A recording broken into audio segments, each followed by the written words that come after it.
Hello friends, welcome back to Anithajagan's Kitchen. இந்த video வந்து ஒரு கார்டனிங் பற்றின ஒரு வீடியோங்க. இப்போ நம்ம கடையில் வந்து ரோஸ் பொக்கேலாம் வாங்குகிறோம் இல்லையா, ஸோ அந்த ரோஸ் பொக்கே வச்சு எப்படி அதை ரோஸ் பிளான்ட்டாக வீட்லேயே நம்ம க்ரோ பண்ணுறதுன்னு பார்க்க போகிறோம். இப்போ வந்து நீங்கள் அந்த ரோஸ் பொக்கேயில் இருக்க அந்த ஸ்டெம்மை நீங்கள் எப்படி சூஸ் பண்ணணும் அப்படின்னாக்கா, அந்த ரோஸ் ஸ்டெம் வந்து நல்லா கொஞ்சம் ஃபேர்மாக இருக்கணும். அதாவது கொஞ்சம் ஹார்டாக இருக்கணும். ஹார்ட் மீன்ஸ் ரொம்ப ஹார்டாக இருக்கக்கூடாது, ரொம்ப நம்ம அப்படி வளைஞ்சி பார்த்தோம் அப்படின்னாக்கா ரொம்பவே லூஸாகவும் இருக்கக்கூடாது. ஸோ கொஞ்சம் ஃபேர்மாக இருக்கிற மாதிரி அந்த ஸ்டெம்மை சூஸ் பண்ணிக்கோங்க. இப்போ நம்ம வந்து பொக்கேலாம் ரோஸில் அந்த வேஸில் தண்ணி ஊற்றி வச்சுடுவோம். நீங்கள் பார்த்தீங்க அப்படின்னாக்கா சில டைம்ஸ் அந்த ஸ்டெம் ரொம்ப ஹெல்த்தியாக இருந்தது அப்படின்னாக்கா அதுலேயே நல்லா ஒரு க்ரோத் வர ஆரம்பிக்கும். பார்த்தீங்கன்னா அந்த ஒவ்வொரு நோட்லேயே பாருங்கள் நல்லா உங்களுக்கு குட்டி குட்டி லீவ்ஸ் மாதிரி வர ஆரம்பிச்சிருக்கும். ஸோ அப்போ அது வந்து ஹெல்த்தியாக இருக்குது. ஸோ அதுலேருந்து நம்ம நல்லா பிளான்ட் க்ரோ பண்ணலாம். இப்போ என்ன பண்ணணும் அப்படின்னாக்கா ஒரே ஒரு அந்த ஃப்ளவர் ஸ்டெம்மை எடுத்துக்கிட்டு அந்த மேலே இருக்க ஃப்ளவரை வந்து நீங்கள் கட் பண்ணிவிடுங்க. கட் பண்ணும்போது மேலே ஒரே ஒரு லீஃப் இருக்கிற மாதிரி நீங்கள் பார்த்துக்கோங்க. பார்த்துட்டு அப்புறமா நீங்கள் எந்த தொட்டியில் அந்த ஸ்டெம்மை கட்டிங் வைக்க போகிறீங்களோ அதை வந்து மெஷர் பண்ணிக்கோங்க, எவ்வளோ அந்த டெப்த் உள்ளே போகணுன்ட்டு பார்த்துட்டு அதுக்கப்புறமா கீழே இருக்கிற கட் பண்ணும்போது ஸ்லாண்டிங்காக நீங்கள் வந்து கட் பண்ணணும். ஒரு 45 டிகிரியில் கட் பண்ணும்போது கீழே வந்து நிறைய கொஞ்சம் நோட்ஸ் இருக்கணும். ஸோ நோட்டுக்கு கீழே தான் நம்ம கட் பண்ணணும். நோட் வந்து இருந்தால் தான் ரூட்ஸ் நல்லா வர ஆரம்பிக்கும். ஸோ மேலே இருக்க ஃப்ளவரை கட் பண்ணிவிட்டு கீழே வந்து கொஞ்சம் நோட்ஸ் நிறைய இருக்கிற மாதிரி பார்த்துக்கோங்க. அதே மாதிரி 45 டிகிரியில் கட் பண்ணிவிட்டு நோடுக்கு கீழே கட் பண்ணுங்கள். இப்போ பாருங்கள், நான் 2 to 3 நோட்ஸ் கீழே வந்து இருக்கிற மாதிரி நான் வந்து கட் பண்ணி வச்சுருக்கேன். இப்போ என்ன பண்ணணும்னாக்கா நம்ம வந்து அந்த கட்டிங்கை ரூட்டிங் பவுடரால் நம்ம டிப் பண்ண போகிறோம். உங்ககிட்ட ரூட்டிங் ஹார்மோன் இல்லை அப்படின்னாக்கா சினமன் இருக்கு இல்லையா, பட்டை, அதை வந்து நீங்கள் மிக்சியில் அரைச்சிக்கலாம். இல்லைனாக்கா சினமன் பவுடர் கிடைச்சாலும் அதை நீங்கள் யூஸ் பண்ணிக்கலாம். அதுவும் ஹனியும் சேர்த்து அதை வந்து நம்ம அந்த கட்டிங்கை அதில் டிப் பண்ண போகிறோம். இந்த ரூட்டிங் பவுடர் எதுக்கு யூஸ் பண்ணுறோம் அப்படின்னாக்கா ரூட்ஸ் வந்து சீக்கிரமாக வரத்துக்காக நம்ம வந்து யூஸ் பண்ணுறோம். இது வந்து நல்ல ஒரு ஹெல்த்தியாகவும் இருக்கும் அந்த ஸ்டெம்மு. அதே மாதிரி சீக்கிரமாகவும் ரூட்ஸ் வரதுக்கு ஹெல்ப் பண்ணும்.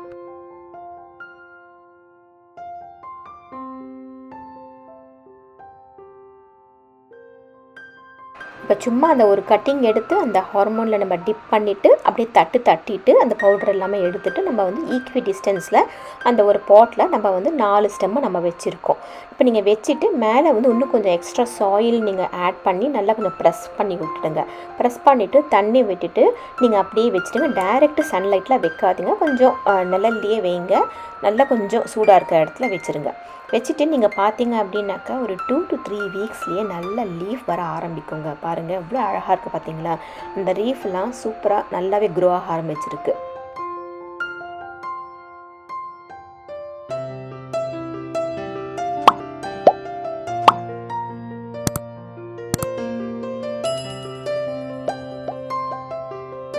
இப்போ நீங்கள் தண்ணி ஊற்றும் போது நீங்கள் பார்த்து ஊற்றணுங்க. மேலே வந்து அந்த டாப் லேயர் தொட்டு பாருங்கள், ரொம்ப ட்ரையாக இருந்தது அப்படின்னாக்கா நீங்கள் தண்ணி ஊற்றுங்க. ஸோ நீங்கள் வந்து அதையும் நீங்கள் பார்க்கணும். நிறைய தண்ணி ஊற்றிட்டாலும் அந்த ரூட்ஸ் நல்லா சீக்கிரமாக டெவலப் ஆகாது. இப்போ நம்ம வந்து 4 கட்டிங் வச்சோம் இல்லையா, அப்போ அந்த 4 கட்டிங்கில் ஒரு கட்டிங் வந்து சர்வைவ் ஆகலை, அது வந்து நல்லா க்ரோ ஆகலை, நடுவில் இறந்து போயிட்டுருக்கு. ஸோ இப்போ வந்து நம்ம இந்த 3 கட்டிங் வந்து பாருங்கள் நல்லா 1 மாதத்துக்கு அப்புறம் சூப்பராக நல்லாவே க்ரோ ஆகி வந்திருக்கு. அதுக்கு இடமே இப்போ பத்தலை.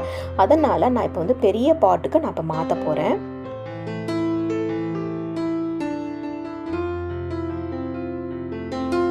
இப்போது அந்த சின்ன பாட்டை வந்து நம்ம சைடில் கொஞ்சம் தட்டிட்டு மேலேயும் கொஞ்சம் ஒரு 2 தட்டு தட்டினீங்க அப்படின்னாக்கா அழகாக அப்படியே வந்துடுங்க. நல்லா கேக் வெளியில் வர மாதிரி சூப்பராக வெளியில் வந்துடும். இப்போ பாருங்கள் ரூட்ஸ் எவ்வளோ நல்லா சூப்பராக க்ரோ ஆகி வந்திருக்கு பார்த்தீங்கன்னா நல்லாவே தெரியுது பாருங்கள்.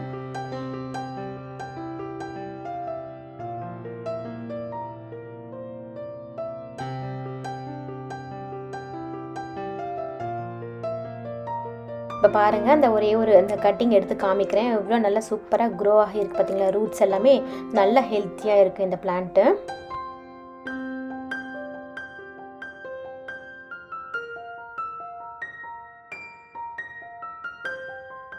இப்போ இந்த 3 கட்டிங்லேயும் ரூட்ஸ் நல்லாவே டெவலப் ஆகி வந்திருக்கு பார்த்தீங்களா.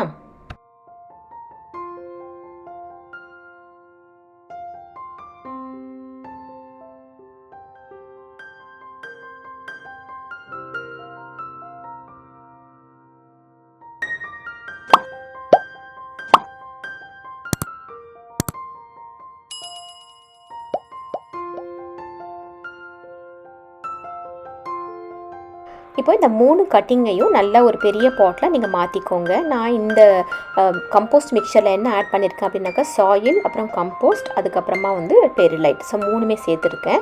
சேர்த்துட்டு நல்லா கொஞ்சம் நல்லா நீங்கள் மேலே டாப்அப் பண்ணிக்கோங்க. அந்த சாயிலெலாம் டாப்அப் பண்ணிவிட்டு தண்ணி ஊற்றி அப்படியே விட்டுடுங்க.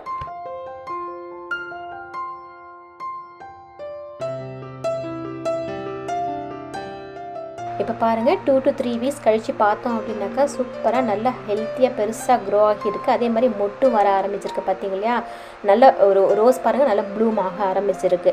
ஸோ இதே மாதிரி நீங்கள் வந்து ரோஸ் பொக்கேலேருந்து இந்த மாதிரி கட்டிங்ஸ் சூஸ் பண்ணி நீங்கள் வீட்லேயே இந்த மாதிரி பிளான்ட் க்ரோ பண்ணலாம். அப்படி இல்லைனாக்கா யாராவது ஃப்ரெண்டு வீட்டில் ரோஸ் பிளான்ட் இருந்தது அப்படின்னாக்கா உங்களுக்கு எந்த கலர் ஃப்ளவர் வேணுமோ அதே மாதிரி கட்டிங்ஸை நீங்கள் நல்லா சூஸ் பண்ணிவிட்டு இந்த மாதிரி வீட்லேயே நம்ம க்ரோ பண்ணிக்கலாங்க. கடைக்கு போய் பிளான்ட் வாங்கணுன்ட்டு அவசியமே இல்லைங்க. ஹோப்ஃபுல்லி இந்த வீடியோ உங்களுக்கு பிடிச்சிருக்குன்னு நினைக்கிறேன். பிடிச்சிருந்தா லைக் பண்ணுங்கள். அதே மாதிரி என்னுடைய சேனலை சப்ஸ்கிரைப் பண்ணுங்கள். சப்ஸ்கிரைப் பண்ணிவிட்டு பக்கத்தில் இருக்க பெல் பட்டனையும் ப்ரெஸ் பண்ணுங்கள். அப்போ தான் நான் போடுற வீடியோ உங்களுக்கு நோட்டிஃபிகேஷனாக வரும். See you in next video.